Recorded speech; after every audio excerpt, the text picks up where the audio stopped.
So, we've come to our last video in this class.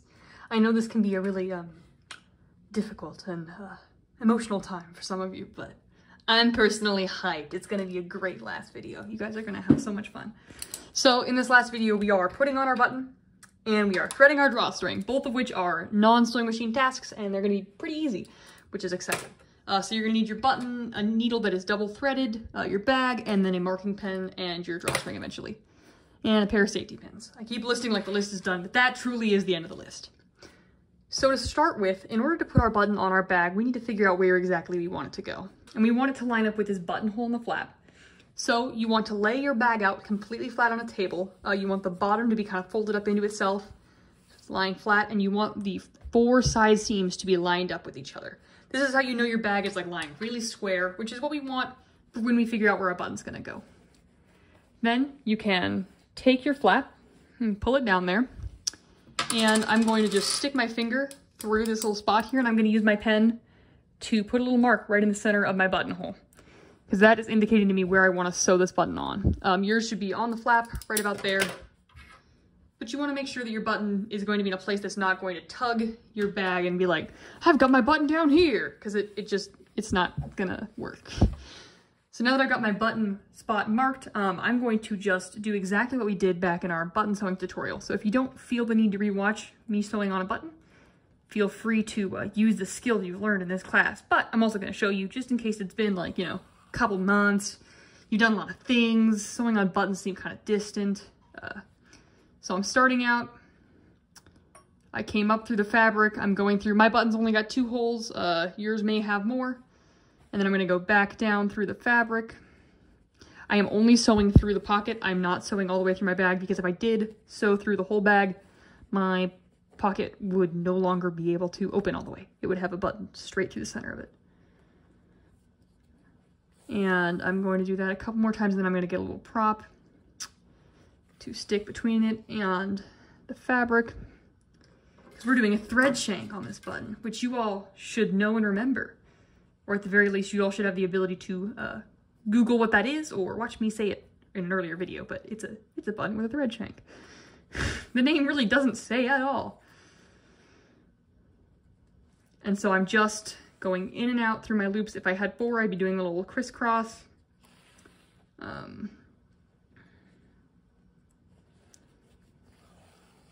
in the classroom, you're going to want to use the silamide for this, our nice pre-waxed thread, just to make it as strong as possible.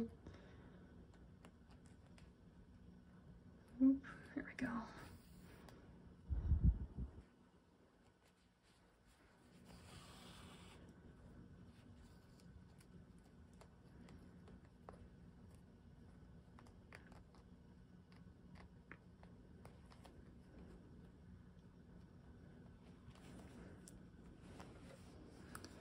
There.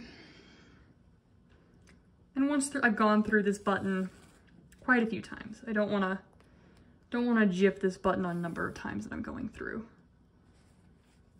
I think that's about enough though.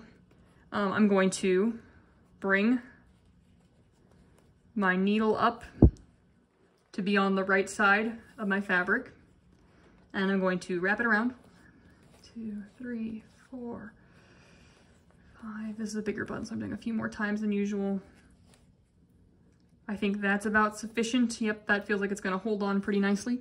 And now I'm going to do the thing where I like halfway tie it off up here, and then I'm going to fully tie it off on the bottom. So just piercing my thread shank with this needle, looping my thread over it, and pulling it all the way through.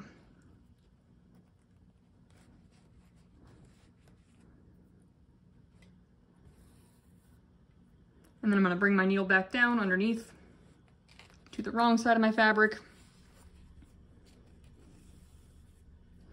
And I'm going to tie it off here too. And for this, I want to do 3 times of tuck it through my thread base, pull up a loop, stick my needle through that loop, and then 1 more time, good measure. And there we go. So now I'm going to clip this free. Clip. And that is my button on my bag. And now I can close up the flap with this button and a beautiful buttonhole that we made. And that is how it shuts. And now, for the final step of your bag, you're going to need your drawstring. Count them, 2 safety pins, and your bag. So what we're doing with this is we're going to be feeding our drawstring through the drawstring casing, because why have a drawstring casing with no drawstring, you know? So what we're going to start by doing is putting a safety pin on one end of our drawstring casing and closing it up, and we're going to feed it through this tube. So we're going to use the safety pin as the thing we can grab onto and push through this, because it's much harder to feel the fabric through this tube than it is to feel like a big old safety pin. And before I get really any further, I'm going to take my other spare end and I'm going to pin it just to my fabric here, because you don't want to accidentally pull the drawstring, the other end of the drawstring through, because then you've just got to do more work of trying to feed it back through again. So this is a trick I always do whenever I'm feeding a string through anything like a hoodie. If I'm doing it through a sweatshirt hoodie, I pin the other end down so that I can manage when I want to pull it through, as opposed to just letting it do it itself without my permission. I'm just kind of inchworming this through the casing. It does get a little trickier over by the flap just because there's so many more layers and your casing does feel a little narrower there, but I promise you it will all fit.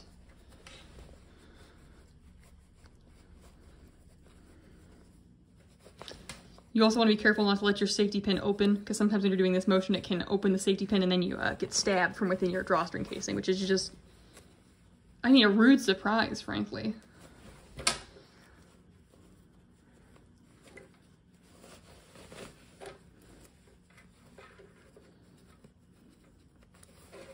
There we go. Reaching the end. And I'm also, you can see it's kind of bunching up as I go, which is fine because that's what drawstrings do. I'm just easing it through so it doesn't get tangled up and caught. And there it is, our safety pin. So now we can pull it all the way through, and I can unpin this one that I had out here for safekeeping, and I can unpin both of them.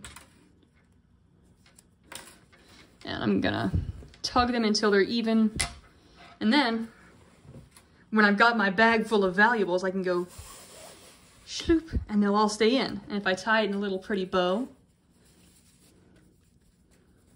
and then, ooh, that's not a little pretty bow. There we go. That's, you know, that's good enough. And then I can put my little flap with this little button over top. Now no one can touch my valuables because they're all very secure amongst this stylish, perfectly assembled, handmade and designed bag. Congratulations. It's been an honor serving with all of you, and I gotta say, you've got your finals in the bag.